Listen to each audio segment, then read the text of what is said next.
नमो नमः. आज घटस्थापना आणि आजपासून 9 दिवस 9 रात्री असा या नवरात्रींचा आजपासून उत्सव सुरू होतोय.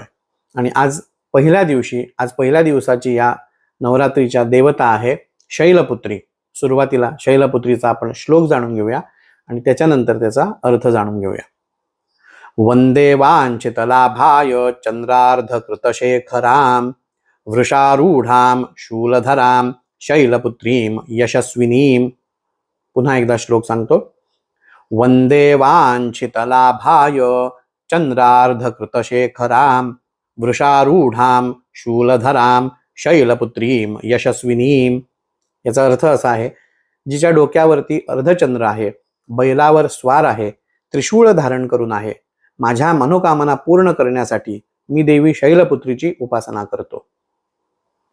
हा संपूर्ण श्लोक जर तुम्हाला पाठ करायचा असेल तर तुम्ही पाठ करून या श्लोकाचा जप करू शकता. किंवा ह्रीं शैलपुत्र्यै नमः, ह्रीं शैलपुत्र्यै नमः या श्लोकाचा सुद्धा तुम्ही समजा 108 वेळा जप केलात किंवा तुमच्याकडे वेळ असेल तर 1008 वेळा जप केलात तर या नवरात्रीमध्ये तुमच्यावरती भगवतीची दुर्गादेवीची कृपादृष्टी नेहमी राहील. धन्यवाद.